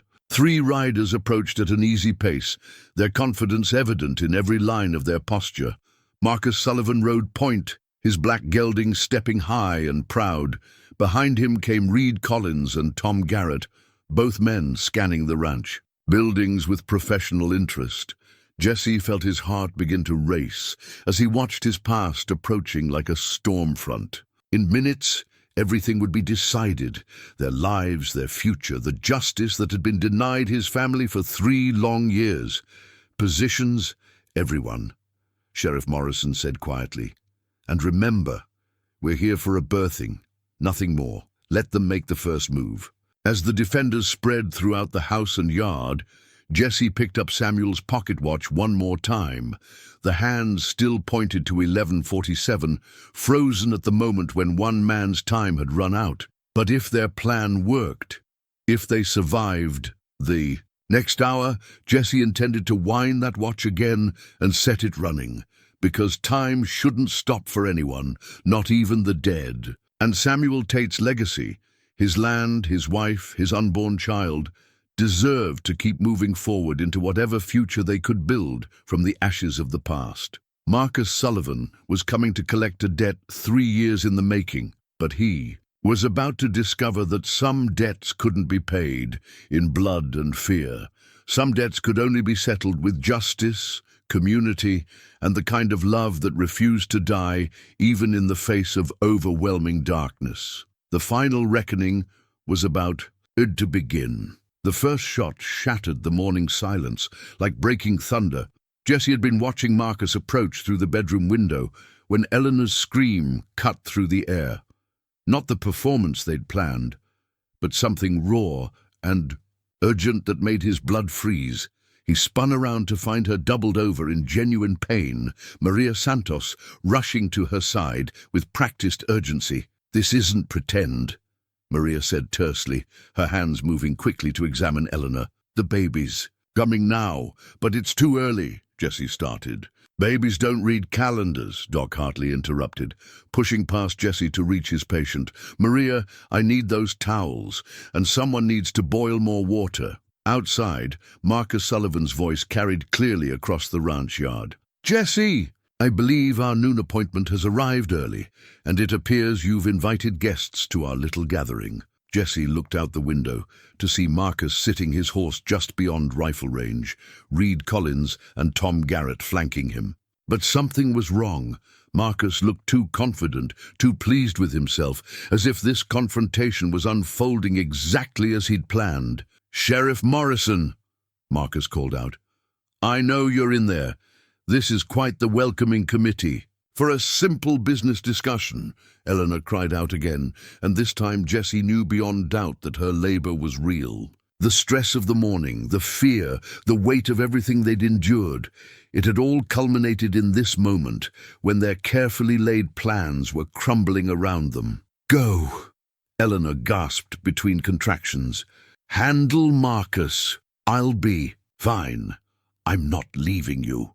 You have to." Eleanor gripped his hand with surprising strength. "That man killed your family, Jesse. If you don't stop him now, he'll kill mine too." Maria looked up from her preparations. "She's right.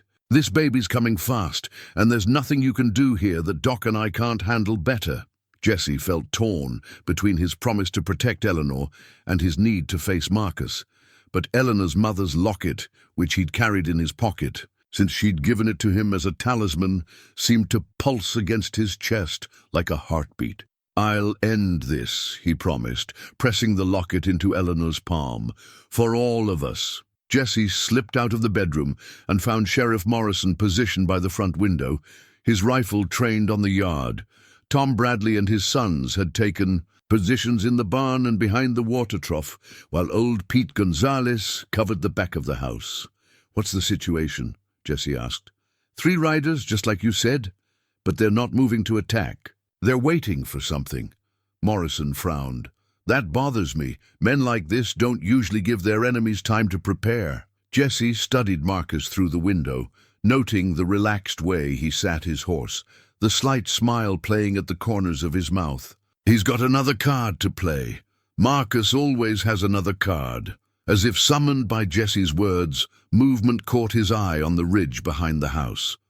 More riders were approaching, at least 6 of them, heavily armed and moving with military precision. "Son of a bitch," Jesse breathed. "He brought the whole gang." Sheriff Morrison cursed under his breath. "You said 3 men.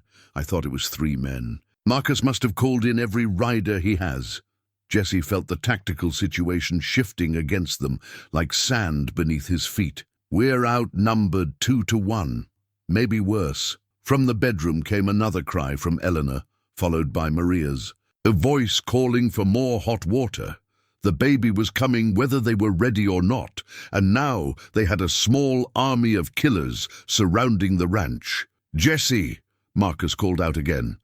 "I'm a patient man, but my associates are getting restless. Perhaps it's time we concluded our business face to face." Jesse made a decision that went against every tactical instinct he possessed. Instead of staying behind cover, he walked to the front door and stepped out onto the porch. Samuel's rifle held ready, but not aimed directly at Marcus. "Just the 2 of us, then," Jesse called back. "Like it should have been from the beginning." Marcus smiled, an expression both charming and predatory. "How wonderfully dramatic. But I'm afraid this isn't just about us anymore, Jesse. You've involved these good people in our little disagreement, and that has consequences. What do you want, Marcus?" "What I've always wanted. Your complete and absolute submission. You're going to help me rob that cattle drive, and then you're going to disappear. So thoroughly that even I won't be able to find you." Marcus gestured toward the house. "And these fine folks are going to forget they ever saw any of us. And if I refuse," Marcus's smile widened, "then we'll demonstrate what happens to communities that harbor fugitives from justice." The threat hung in the air like smoke, and Jesse felt the weight of all the lives he'd put at risk. Eleanor was in labor, defenseless and vulnerable. The men who'd come to help were brave, but outnumbered. And somewhere in Marcus's coat was the journal that could end this nightmare forever. Jesse was weighing his options when the sound of breaking glass came from inside the house, followed by Maria's urgent voice. "Doc, we need you now." Eleanor screamed again, and this time there was something different in the sound, not just pain, but the primal effort of bringing life into the world. Jesse's heart clenched as he realized that his child, for he'd come to think of the baby that way, was about to be born in the middle of a siege. "Touching," Marcus observed. "New life entering the world just as old debts come due. There's poetry in that, don't you think?" Jesse raised the rifle slightly, the barrel now pointed at Marcus's chest. "Stay away from that house." "Or what? You'll shoot me in cold blood in front of the good sheriff? In front of all these witnesses?" Marcus chuckled. "I don't think so, Jesse. For all your sins, you're not a cold-blooded killer. That's what made you so useful. You had just enough conscience to be controllable." From the ridge, one of Marcus's men signaled with a raised rifle. They were in position, ready to turn the ranch into a killing ground at their leader's command. Jesse felt time stretching like a taut wire, every second bringing them closer to violence that would destroy everything Eleanor had built. The baby was coming, Eleanor needed protection, and Marcus held all the cards except one. He still believed Jesse was the same broken man he'd created 3 years ago, but Jesse wasn't the man anymore. Eleanor had shown him who he could be, and Samuel's memory had given him something worth fighting for. The journal in Marcus's pocket contained the evidence to destroy the Crimson Creek gang, but getting it would require Jesse to become, for one final time, the weapon Marcus had forged him to be. "You want me to submit?" Jesse called out, slowly lowering the rifle. "Fine, but we do this clean. You get what you want, I get what I need, and these people go home safe." Marcus's eyes gleamed with triumph. "Now you're being reasonable. Step away from the house, and we'll discuss terms like civilized men." Jesse took one step forward, then another, moving away from the house where Eleanor fought to bring their child safely into a dangerous world. Behind him, he could hear Sheriff Morrison moving to the window, probably drawing a bead on Marcus even now. But Jesse had a different plan. As he walked toward Marcus, his hand moved casually to his shirt pocket, where his father's Bible, recovered from Marcus's possessions years ago, rested against his heart. Today, one way or another, this ended. And if he had to die to ensure Eleanor and the baby lived, then at least he'd die as Jesse Callahan, not as Marcus Sullivan's broken weapon. The baby's cry pierced the morning air, strong and clear and utterly alive. Jesse smiled as he heard it, knowing that whatever happened in the next few minutes, new life had entered the world, despite the darkness surrounding it. It was time to finish what Marcus had started 3 years ago. The baby's cry changed everything. Jesse felt the sound wash over him like absolution, strong and healthy, and defiant of the violence surrounding its arrival. Behind him, through the open door, he could hear Maria's voice praising Eleanor's strength, Doc Hartley's calm instructions, and underneath it all, the steady rhythm of new life breathing its first breaths. Marcus heard it too, and for just a moment, something flickered across his face. Surprise, perhaps, or recognition of how completely the situation had shifted beyond his control. "Congratulations," Marcus said, his cultured voice carrying a mocking edge. "A birth during a siege, how very biblical." Jesse stopped walking when he was 20 feet from Marcus, close enough to see the details of the man who'd destroyed his family, but far enough to avoid being an easy target for Reed Collins, whose rifle was trained on Jesse's chest. "I want to see the journal," Jesse said, straight to business. "I appreciate that." Marcus reached inside his coat and withdrew the leather-bound book that had haunted Jesse's nightmares. 3 years of careful record-keeping. Every job, every death, every detail that might prove inconvenient should the wrong people gain access to it, including the murder of my family, especially that, February 15th, 1871. Quite detailed, actually. Your sister Anna's last words were particularly touching. She asked me to tell you she was sorry she couldn't sing for you anymore. Marcus opened the journal and appeared to read from it. Your mother tried to shield her at the end. Admirable. Really, though ultimately futile. Jesse felt rage build in his chest like a physical thing, hot and demanding. Every instinct screamed at him to draw his gun, to end Marcus Sullivan's life in a blaze of gunfire that would satisfy 3 years of grief and hatred. But Eleanor's voice reached him from the house, weak, but filled with wonder. He's beautiful. Jesse, he's perfect. Jesse's hand, which had been moving toward his weapon, stopped. The child, Samuel's son, Eleanor's baby, the innocent life that represented everything good in the world, had been born safely despite the danger surrounding them. And in that moment, Jesse understood what Samuel had been trying to tell him. Through Eleanor's stories about redemption and second chances, some debts couldn't be paid with blood. Some justice came through creation rather than destruction. You're right about one thing, Marcus, Jesse said, his voice carrying clearly across the yard. I'm not a cold-blooded killer, but that doesn't make me weak. It makes me something you never learned to be. And what's that? A man with something to lose. Jesse's hand moved, but not toward his gun. Instead, he pulled out his father's Bible, the one Marcus had kept as a trophy, and held it up for everyone to see. This belonged to my father. You took it from our burned ranch as a souvenir, kept it all these years like some kind of prize. Jesse's voice grew stronger. But you made one mistake, Marcus. You never bothered to read it. Marcus frowned. The first sign of uncertainty Jesse had seen from him. Jesse, what are you? My father was a meticulous man. He kept records too, just like you. But his were hidden, where you'd never think to look. Jesse opened the Bible to reveal pages covered with his father's careful handwriting, dates, names, locations, detailed accounts of Marcus Sullivan's criminal activities going back 5 years before the Callahan ranch fire. Impossible, Marcus breathed. My father suspected you were using our land as a way station for stolen cattle. He followed you, documented everything, prepared evidence for the territorial. Marshal, Jesse smiled grimly. You killed him before he could turn it in, but the evidence survived, hidden in the one book you'd never bother to open. Sheriff Morrison's voice carried from the house. Is that what I think it is? 5 years of crimes, documented by a man who knew how to build a legal case. Combined with your journal, it's enough to hang the entire Crimson Creek gang. Jesse took a step closer to Marcus.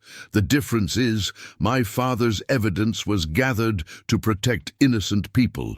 Yours was kept to threaten them. Marcus's face twisted with rage and something that might have been fear. You always were too clever for your own good. Not clever enough to see through your lies 3 years ago, but I'm older now, wiser, and I've learned the difference between justice and revenge. The standoff stretched taut as a wire, 9 armed men facing each other across Eleanor's ranch yard, while new life cried in the house behind them. Jesse could see Reed Collins's finger tightening on his trigger, could see the gang members on the ridge preparing to turn this confrontation into a massacre. But he could also see doubt creeping into Marcus's eyes as the implications of the evidence sank in. The journal in his hands was no longer just insurance. It was a death warrant waiting to be executed. So what now, Jesse? Marcus asked, his voice losing some of its cultured smoothness. You going to try to arrest me, you and the good sheriff against 9 professional killers?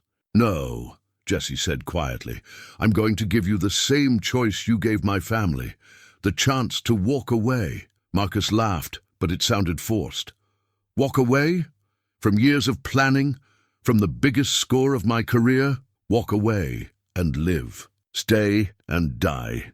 Because those aren't just ranchers and townspeople behind me anymore, Marcus. They're family, and family protects its own, As if summoned by his words, the sound of more horses reached them from the main road. Jesse turned to see a line of riders cresting the hill, more neighbors, more friends, more people who'd come to help Eleanor Tate in her hour of need. The odds were shifting, and Marcus could see it. "This isn't over," Marcus snarled, wheeling. "Is horse around?" "Yes," Jesse said, raising his father's Bible high enough for everyone to see. "It is." Marcus spurred his horse toward the ridge, calling for his men to follow. But Reed Collins hesitated, his rifle still trained on Jesse.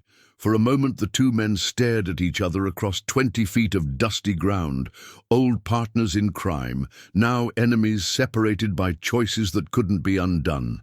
"Reed," Jesse said, quietly, "it's finished. Don't make me kill you." Reed's finger moved on the trigger, and Jesse knew he was about to die. But Sheriff Morrison's rifle cracked from the house, and Reed toppled from his saddle, his own shot going wide. The remaining gang members scattered like leaves in a windstorm, following Marcus toward the Badlands, where they could disappear into the maze of canyons and hidden valleys. Jesse watched them go, feeling no triumph, only a deep exhaustion and the profound relief of a man who'd finally laid down a burden he'd carried too long. "Jesse," Eleanor's voice called from the house, weak but joyful. "Come meet your son, Jesse." Look down at his father's Bible, at the evidence that would ensure Marcus Sullivan faced justice for his crimes. Then he tucked it carefully into his shirt and walked toward the house where Eleanor waited with the child who would never know a world where Marcus Sullivan's shadow fell across his future. The baby's cry greeted him at the door, healthy and strong and utterly innocent. Jesse stepped inside to find Eleanor holding a small, perfect human being, her face radiant despite her exhaustion. "He's beautiful," Jesse whispered, reaching out to touch the baby's tiny hand. "He is."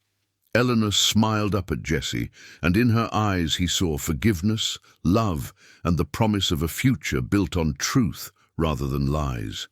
"And he's ours, Jesse, all of ours." Outside, the danger was passing like a storm front moving toward the horizon. Inside, new life breathed and grew and began the long journey toward whatever tomorrow might bring. And for the first time in 3 years, Jesse Callahan believed that tomorrow might actually be worth living for. 3 months later, Jesse stood in the doorway of the barn, watching Eleanor hang laundry on the line, while baby Samuel, they'd named him for the man who'd built this ranch with love and stubborn determination, slept peacefully in the wooden cradle Jesse had moved outside to catch the morning breeze. The child had grown strong and healthy, despite his early arrival, with Eleanor's dark hair and eyes that seemed to take in everything with serious consideration. Jesse had taken to calling him Little Sam, and the nickname had stuck with everyone who visited the ranch, which was often, as Eleanor had become something of a local celebrity after the siege. The trial of Marcus Sullivan and what remained of his gang had made headlines as far away as Denver.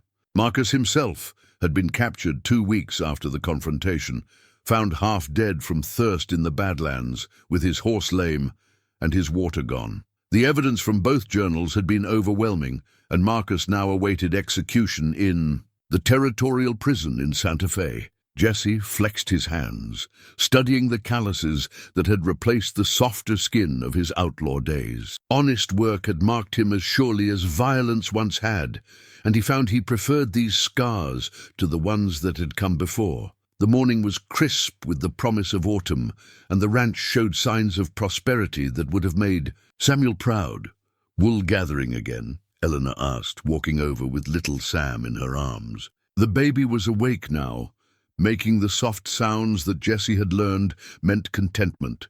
Just thinking about how different everything looks now. Jesse reached out to stroke the baby's cheek, marveling as always at the perfection of such small features. "Hard to believe it's only been 3 months. Eleanor settled beside him on the porch steps, adjusting the baby's blanket against the slight chill in the air. "Time moves differently when you're building something instead of running from it." Jesse pulled Samuel's pocket watch from his vest. It had taken him weeks to repair the delicate mechanism, but now it kept perfect time, its steady tick a reminder that life moved forward, whether you were ready or not. Speaking of building something, he reached into his shirt pocket and withdrew 2 rings he'd been working on for the past month, carved from silver he'd bought with his share of the reward. Money for Marcus's capture. They were simple bands, but Jesse had etched them with tiny roses like the one Samuel had carved on the baby's cradle, a way of honoring the past while embracing the future. Eleanor's breath caught as she saw them. Jesse, I know this isn't conventional. I know Samuel will always be your first love, and I'm not trying to replace what you had with him. Jesse took her free hand in his, the baby sleeping peacefully between them. But I love you, Eleanor. I love you, and I love this child, and I want to build a life with you that honors both the past and whatever's coming next. Eleanor was quiet. For a long moment, studying the rings with tears brightening her eyes. Samuel would have liked you to have this place. He always said land should belong to people who understand what it means to call somewhere home. Is that a yes? Eleanor smiled, the radiant expression that had sustained Jesse through the darkest moments of the past months. That's a yes to everything, Jesse Callahan. To the rings, to the future, to building something beautiful on the foundation Samuel left us. Jesse slipped the larger ring onto Eleanor's finger, next to the wedding band she still wore from her first marriage. She did the same for him, and he felt something settle in his chest that he'd thought lost forever, the sense of belonging somewhere, to someone, completely and without reservation. The Reverend's coming next week, Eleanor said, leaning against Jesse's shoulder. Maria's been planning the celebration for weeks. I think half the territory's planning to attend. Good. I want everyone to know you're spoken for. Jesse wrapped his arm around Eleanor, careful not to disturb the sleeping baby. And I want little Sam to grow up knowing he's got parents who choose each other every day. The baby stirred at the sound of his name, opening dark eyes that seemed far too wise for someone so young. Jesse had often wondered what the child would remember of his dramatic birth, whether some part of him would always carry the knowledge that he'd entered a world where people fought for what they loved. I got a letter yesterday, Eleanor said quietly, from the territorial marshal. Marcus's execution is set for next month. Jesse nodded, feeling neither satisfaction nor regret. How do you feel about that? Like it's justice, finally. Not revenge. Justice.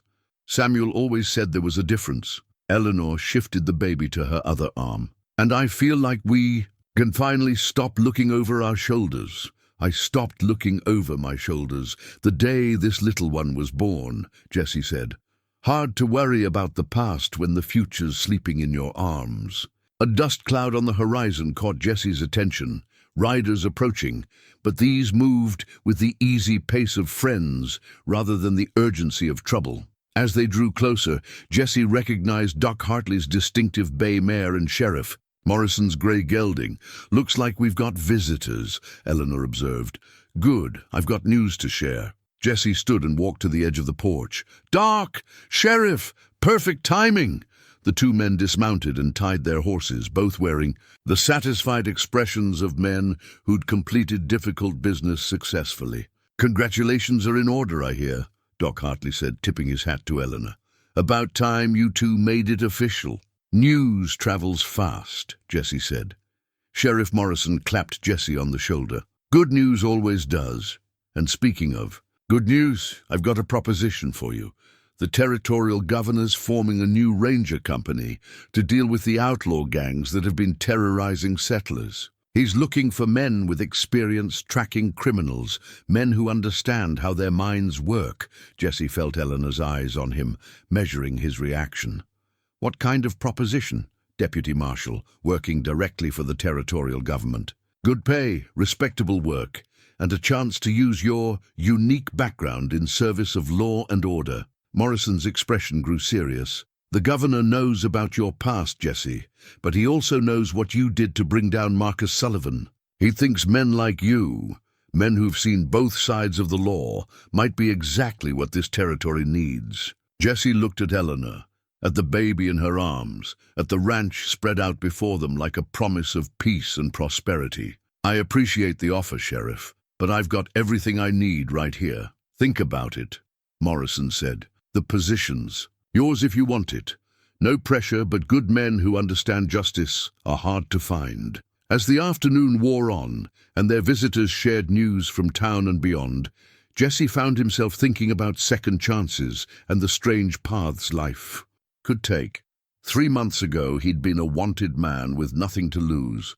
Now he was a husband and father, with a future that stretched ahead like an open road. The sun was setting by the time Doc Hartley and Sheriff Morrison mounted up to leave. Jesse stood with Eleanor on the porch, watching their friends ride away, while little Sam slept in his mother's arms. "What do you think about Morrison's offer?" Eleanor asked. "I think," Jesse said, pulling out Samuel's watch and checking the time, "that I've spent enough years chasing shadows and running from ghosts.